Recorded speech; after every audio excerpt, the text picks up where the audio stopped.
প্রিয় দর্শক, আসসালামু আলাইকুম। আমন্ত্রণ জানাচ্ছি বর্তমান বাংলাদেশ পরিস্থিতি নিয়ে, চলমান উন্নয়ন নিয়ে বিশেষ প্রতিবেদন দেখার জন্য। আমার সাথে আলোচনায় অংশগ্রহণে আছেন বাংলাদেশ জাতীয়তাবাদী দলের সাবেক কেন্দ্রীয় যুবদলের সাধারণ সম্পাদক, বর্তমান ঢাকা 16 আসনের জননেতা শফিকুল ইসলাম মিল্টন সাহেব। বর্তমান কেমন আছে এই বিষয়ে আজকে আমাদের চলমান উন্নয়ন নিয়ে কিছু আলোচনা শোনার জন্য আমন্ত্রণ জানাচ্ছি। আসসালামু আলাইকুম। ওয়ালাইকুম আসসালাম। এমসিপি টিভির পক্ষ থেকে আপনাকে অভিনন্দন। সেই সাথে একটু জানতে চাই, 4 আগস্ট 2024 যে বিপ্লব ঘটেছে, সেই বিপ্লব সৃষ্টিতে কিন্তু আপনার অনেক ভূমিকা। আপনি মারাত্মকভাবে আহত হয়েছেন, রক্তাক্ত হয়েছেন, সেই আমরা মিডিয়া কর্মীরা দেখতে পেরেছি। তো 4 আগস্ট 2024 পরে বর্তমান বাংলাদেশ এখন অন্যভাবে মোচড় নিয়েছে। আপনারা এখন স্বাধীন করতে পেরেছেন। একটি কেমন আছেন এখন বর্তমান বাংলাদেশ নিয়ে, এই বিষয়ে একটু প্লিজ জানতে চাই। ধন্যবাদ।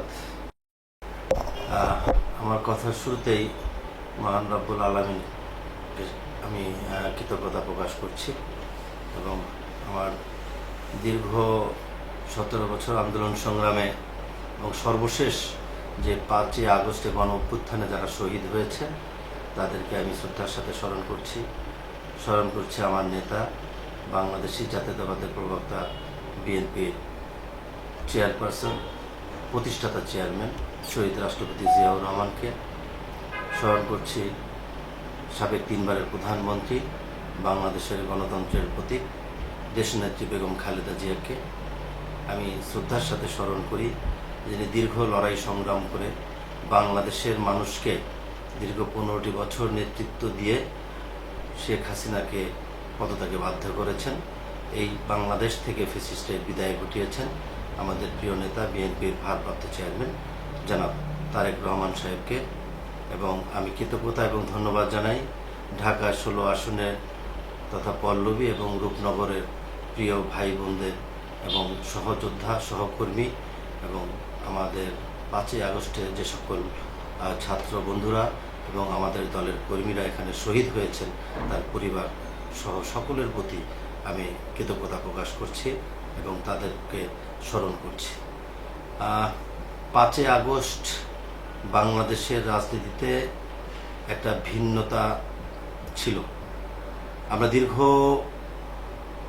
16টি বছর এই ফ্যাসিস্ট হাসিনার বিরুদ্ধে আমরা লড়াই সংগ্রাম আন্দোলন করেছি।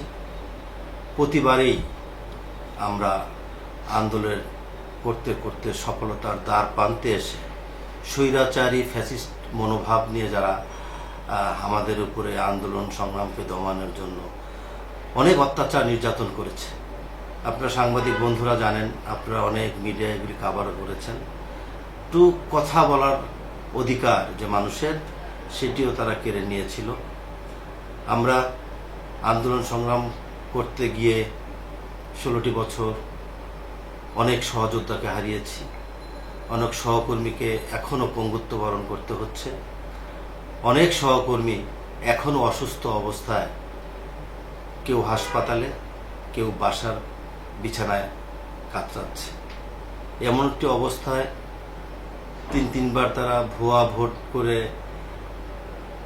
জোর জবস্তি করে মানুষের যে একটা মৌলিক অধিকার, একটা নাগরিকের যে সম্মানের জায়গা, যে তাদের 5টি বছর পরে তাদের দেওয়া ভোটে বাংলাদেশের রাষ্ট্র পরিচালনা কারা করবে, জনগণ সে সিদ্ধান্ত 3 বারের 15টি বছর একটি বারও তারা নিতে পারেনি। কারণ জনগণের ভোট দেওয়ার কোনো প্রয়োজনই মনে করেনি শেখ হাসিনা এবং আওয়ামী সরকার। তারা জানে যে জনগণ তাদেরকে ভোট দিবে না। সেই কারণে সর্বশেষ আপনারা দেখেছেন 18 সালে ভোট দেয় দিনে, সেই ভোট হয়ে যায় আগের দিন রাত্রেবেলা। এটা কি একটা ন্যাক্কারজনক, কি একটা মানুষের সাথে তামাশা। এই তামাশা করে করে শেখ হাসিনা তার গায়ের জোর দিয়ে সে মনে করেছিল সারাটা জীবন সে ক্ষমতা আসনে মসনদে বসে থাকবে। কিন্তু বাংলাদেশের মানুষ, বাংলাদেশের জনগণ, বাংলাদেশের ছাত্র সমাজ বাংলাদেশের যুব সমাজ ঐক্যবদ্ধ হয়ে জুলাই আগস্টের বিপ্লব ঘটিয়ে তাকে পদত্যাগে বাধ্য করেছে এবং গণঅভ্যুত্থানের ভয়ে, জনগণের ভয়ে সে জনগণের সাথে এবং তার দলীয় নেতা কর্মী যারা ফ্যাসিস্ট আচরণ করে আমাদেরকে নির্যাতন করেছে তার কর্মীদেরকে রেখে তিনি ভারতে পালিয়ে গেছেন। আমার জানা মতে বাংলাদেশের এই প্রথম একজন স্বৈরশাসক, রাষ্ট্রপ্রধান, অবৈধ প্রধানমন্ত্রী তিনি বাংলাদেশ থেকে পালিয়ে গেছে। এই রাজনৈতিক প্রেক্ষাপটে আমরা যারা রাজনৈতিক কর্মী, আমরা যারা শহীদ রাষ্ট্রপতি জিয়াউর রহমানের আদর্শে বিশ্বাস করি, আমরা অবশ্যই মনে করি এই বাংলাদেশকে ঢালাওভাবে সুন্দর করে একটা সমাজ গঠন, একটা দেশ গঠন করে মানুষের যে অধিকার, মানুষের যেই দীর্ঘ মনের ক্ষোভ সেগুলিকে আমরা ভুলে দিয়ে জনগণকে সেবা করার মতো আমরা সেই পথগুলো খুঁজে নেওয়া আমাদের খুবই দরকার। রাজনীতি করি জনগণের জন্য। আমাদের নেতা ইতিমধ্যে বলেছেন, জনগণের কাছে যাও, জনগণকে পাশে রাখো। জনগণই সিদ্ধান্ত নেবে আগামী জাতীয় নির্বাচনে কাদেরকে ভোট দিয়ে রাষ্ট্র পরিচালনার দায়িত্ব দিবে। সেই কারণে জনগণের সাথে সম্পৃক্ত থাকতে হবে। আপনারা জানেন যে আমরা যারা বিএনপি করি, আমার রাজনৈতিক জীবনের 40টি বছর আমি এই দলের সাথে সম্পৃক্ত রয়েছি, এখনো পর্যন্ত আছি। যতদিন আল্লাহ জীবিত রাখবে ততদিন পর্যন্তই শহীদ জিয়ার আদর্শের দল, জাতীয়তাবাদী দলের পতাকা তলেই থাকব। আমার প্রতি পরিবার এবং আমার ছেলে সন্তান, মা বাবা, ভাই বোন যারাই আছেন সবাই জাতীয়তাবাদী আদর্শেই বিশ্বাসী। তা আমরা আগামী দিনগুলোতে সকলে মিলে একটি সুন্দর রাষ্ট্র কাঠামো যাতে জনগণকে উপহার দিতে পারি, সেই কারণে ইতিমধ্যেই সারা দেশব্যাপী বিএনপির ভারপ্রাপ্ত চেয়ারম্যান আগামী দিনে রাষ্ট্র মেরামতের যে 31 দফা, সেই 31 দফা নিয়ে কিন্তু আমরা মাঠে, ময়দানে, পাড়ায়, মহল্লায় ঘুরে বেড়াচ্ছি এবং জনগণের মাঝে সেটিকে পৌঁছে দিচ্ছি যে আগামী দিনে বিএনপি রাষ্ট্র পরিচালনার দায়িত্ব পেলে আমরা এই 31 দফার আঙ্গিকে কাজ করে দেশকে একটা ভালো রাষ্ট্র উপহার দেব জনগণের কাছে। এটা হলো আমাদের প্রথম অঙ্গীকার। আমরা চাই না বাংলাদেশে আর কোনো গণ অভ্যুত্থান হোক, বাংলাদেশে আর কোনো ফেসিজমের জন্ম হোক। বাংলাদেশ একটা সুন্দর গণতান্ত্রিক রাষ্ট্র হিসাবে যাতে বিএনপির নেতৃত্বেই, দেশনায়ক জনাব তারেক রহমানের নেতৃত্বে আমরা উপহার দিতে পারি, সেদিকে আমরা চেষ্টা করে যাব। একটা বিষয় জানতে চাই যে বর্তমান 2025 সালে আপনারা যে নতুনভাবে নতুন দেশ সাজাচ্ছেন, তো বাংলাদেশ যুবরাই আছে বেশ, যুবরাই গর্বে দেশ, এই স্লোগানটাই কিন্তু যুব দলেরই, কিন্তু যুব জাগরণ সৃষ্টি করার জন্যই কিন্তু এই আপনাদের এই স্লোগানটা। তো ঢাকা 16 আসনে ইতিমধ্যে আপনাকে বিভিন্ন সময় বিভিন্ন অর্গানাইজেশনে দেখছি, আপনার দেখা যাচ্ছে, শোনা যাচ্ছে গুঞ্জন পার্লামেন্ট মেম্বার চিন্তা করছেন, এ বিষয়ে একটু জানতে চাই। দেখুন, আমরা যুব সমাজকে নিয়ে কাজ করি। তো যেহেতু একটি রাজনৈতিক দলের অঙ্গ সংগঠন জাতীয়তাবাদী যুবদল সারা বাংলাদেশের লক্ষ লক্ষ কর্মী আমাদের রয়েছে। আমাদের দলের বাইরেও যে সমস্ত যুবক ভাইয়েরা এখন বেকারত্ব জীবনযাপন করছে, আমরা তাদেরকে নিয়েও কাজ করছি। একটি রাষ্ট্র কাঠামো গড়তে যুব সমাজের কোনো বিকল্প নেই। তাদের বেকারত্ব দূরকরণ, তাদের যার যার মর্যাদা অনুযায়ী তাদেরকে বিভিন্ন জায়গায় আসীন করা। যেখানে আপনি যুব সমাজকে যদি আপনি কাজে লাগাতে পারেন, তখনই দেখবেন এলাকায় যেই মাদক আসক্ত যারা রয়েছে তারা যদি কাজকর্ম কিংবা বিভিন্ন পেশায় তারা নিয়োজিত থাকে, সেই মাদক আসক্ত অনেকটা কমে যাবে এবং সমাজ গঠনে অনেকটা সাহায্য করবে। সেগুলোকে নিয়ে আমরা কাজ করছি এবং কাজ করার যে প্ল্যাটফর্ম তৈরি হবে আগামী দিনে, জনগণ যদি ভোট দিয়ে বিএনপিকে রাষ্ট্র পরিচালনার দায়িত্ব দেয়, সেই সময় হয়তোবা এখনকার চেয়ে বেশি করে আমরা সেই কাজগুলো করতে পারবো। কিন্তু রাষ্ট্র পরিচালনার দায়িত্ব বিএনপির হাতে থাকলে বিভিন্নভাবে সুযোগ সুবিধা করে বিভিন্নভাবে যুব সমাজকে তাদের পেশায় নিয়োজিত করা যাবে। যদি আপনি পার্লামেন্ট মেম্বার যদি হন, একটু ইস্তেহার সম্পর্কে একটু যদি আমরা জানতে পারি, কি কর্মসূচি আপনার প্ল্যানিং এ আছে? দেখেন, আমি দীর্ঘ 40টি বছর এই দলের সাথে ছিলাম। আমি একটা আশা করতেই পারি, দল সিদ্ধান্ত নিবে মনোনয়ন কাকে দিবে। হয়তো একাধিক বড় দল, একাধিক প্রার্থী রয়েছে, হয়তো আমার চেয়ে যোগ্য কোনো প্রার্থী রয়েছে। দল যাকে মনোনয়ন দিবে, আমরা তার পক্ষেই নির্বাচন করব, এটাই স্বাভাবিক। কারণ দলের সাথে দীর্ঘদিন ছিলাম, আগামীতেও থাকবো। আমাকে যদি দল মনোনীত করে, অবশ্যই আমার একটা প্ল্যান তো অবশ্যই রয়েছে।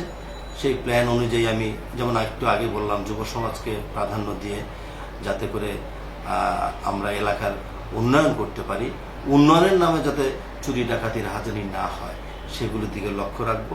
পাশাপাশি আমার এলাকায় অনেক ভূমি রয়েছে, সেই ভূমিগুলো ভূমিদস্যুদের হাতে জিম্মি রয়েছে। সেই ভূমিদস্যুদের জিম্মি থাকাও, তাদের কাছ থেকে সেটিকে এনে জনকল্যাণমুখী কিভাবে করা যায় সেদিকে আমরা লক্ষ্য রাখব।